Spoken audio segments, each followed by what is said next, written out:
এই 4টা কাজ করলে আপনি কখনো পাবেন না কন্টেন্ট মনিটাইজেশন। এই 4টা কাজ খুবই গুরুত্বপূর্ণ, অত্যন্ত গুরুত্বপূর্ণ। নতুন যারা তারা শুনে যাবেন, এই 4টা কাজ থেকে দূরে থাকার চেষ্টা করবেন যদি আপনি কন্টেন্ট মনিটাইজেশন পেতে চান।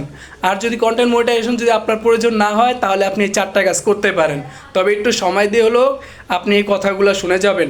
হতে পারে এই সমস্যাগুলো আপনি করতেছেন বা এই কাজগুলো আপনি করতেছেন, যদি করেন তাহলে কন্টেন্ট মনিটাইজেশন পাবেন না। 1 নাম্বার, কন্টেন্ট মনিটাইজেশন না পাওয়ার ফুললি 1 নাম্বার কারণই হলো এইটা যে আপনি আপনার নিজের ভিডিওগুলো দেখেন।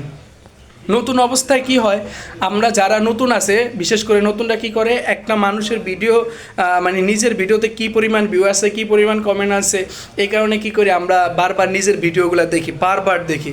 এই যে ভিউ দেখার জন্য, কমেন্ট আসছে কিনা দেখার জন্য বা অন্যের কমেন্টে রিপ্লাই দেওয়ার জন্য যে আপনার নিজের ভিডিওটা আপনি চালু করতেছেন, এটার দ্বারা আপনার অনেক বড় ধরনের ক্ষতি হইতেছে। আপনার রিচ এঙ্গেজ ডাউন হয়ে থাকবে, সেই সাথে আপনি কন্টেন্ট মনিটাইজেশন পাবেন না। কন্টেন্ট মনিটাইজেশন না পাওয়ার ক্ষেত্রে এটা কিন্তু খুবই গুরুত্বপূর্ণ একটা জিনিস। তো নিজের ভিডিও দেখা থেকে দূরে থাকার চেষ্টা করবেন। 2 নাম্বার, কন্টেন্ট মনিটাইজেশন পাওয়ার ক্ষেত্রে আপনাকে যেই কাজটা থেকে দূরে থাকতে হবে সেটা হলো আপনাকে মিউজিক ইউজ করা যাবে না। আপনি যদি আপনার ভিডিওতে মিউজিক ইউজ করেন তাহলে কখনোই কন্টেন্ট মনিটাইজেশন পাবেন না। যদিও ফেসবুক থেকে লাইসেন্সকৃত 3 ধরনের মিউজিক ইউজ করা যায় ফেসবুক বলছে, তারপর এই 3 ধরনের মিউজিক ইউজ করলে আপনাকে যে কোনো সময় ফ্ল্যাগ দিতে পারে ফেসবুক।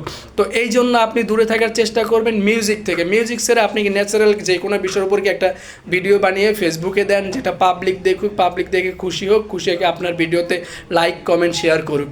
এরকম ভালো ভালো ভিডিও দেওয়ার চেষ্টা করেন। আপনার ভিতর যে প্রতিভাটা আছে সেই প্রতিভাটা তুলে ধরেন মানুষের কাছে স্পষ্টভাবে, তাহলে মানুষ দেখবেন আপনার ভিডিও দেখবে, কমেন্ট করবে, শেয়ার করবে। তো এটা করার চেষ্টা করবেন। কখনোই কোনোভাবেই আপনি এই কাজটা করবেন না, আপনার ভিডিওতে মিউজিক ইউজ করবেন না। মিউজিক ইউজ করলে আপনি কখনো কন্টেন্ট মনিটাইজেশন পাবেন না। 3 নাম্বার কারণ হলো কন্টেন্ট মনিটাইজেশন আপনি পাবেন না এই কাজটা যদি করেন, সেটা হলো স্প্যামিং কমেন্ট বা স্প্যামিং কমেন্ট থেকে দূরে থাকার চেষ্টা করবেন। স্প্যামিং কমেন্ট বলতে কি বোঝেন আপনারা? মনে হয় অন্যের কমেন্ট কপি করে আইনা কমেন্ট করে, এটা কি স্প্যাম বলা হয় না? এটাকে স্প্যাম বলা হয় না। স্প্যাম কমেন্ট শুধু এটাকে বলা হয় না, আরও অন্যান্য অনেক কাজ আছে যেগুলো আমরা করি।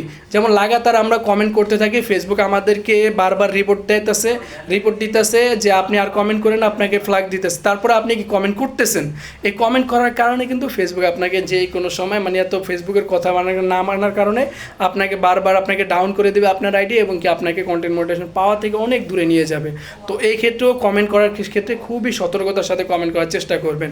তারপরে দেখেন follow to follow, back to back, এই সমস্ত কমেন্ট যারা করেন তারাও কিন্তু স্প্যাম কমেন্টের আয়ত্তের ভিতর পড়ে যান। তাহলে এই কমেন্ট করা থেকেও কি দূরে থাকার চেষ্টা করবেন যদি আপনি কন্টেন্ট মনিটাইজেশন পেতে চান।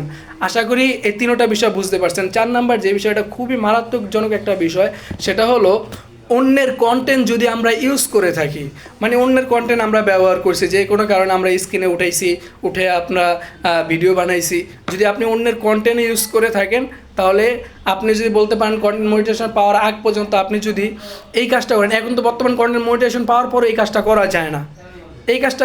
কন্টেন্ট মনিটাইজেশন পাওয়ার পরও যে ডুয়েট ভিডিও থেকে দূরে থাকার চেষ্টা করবেন। আপনি কন্টেন্ট মনিটাইজেশন পান আর বা নাই পান, কিন্তু ডুয়েট ভিডিও থেকে দূরে থাকার চেষ্টা করবেন। এতে করে আপনার কন্টেন্ট মনিটাইজেশনটা চিরস্থায়ী থাকবে। তো আশা করি যে 4টা পরামর্শ দিয়েছি আপনাদের কাছে যদি ভালো লেগে থাকে অবশ্যই ভিডিওটা লাইক কমেন্ট শেয়ার করে পাশে থাকবেন। আরও নতুন ভিডিও আসতেছে, চোখ রাখবেন আমাদের আইডিতে।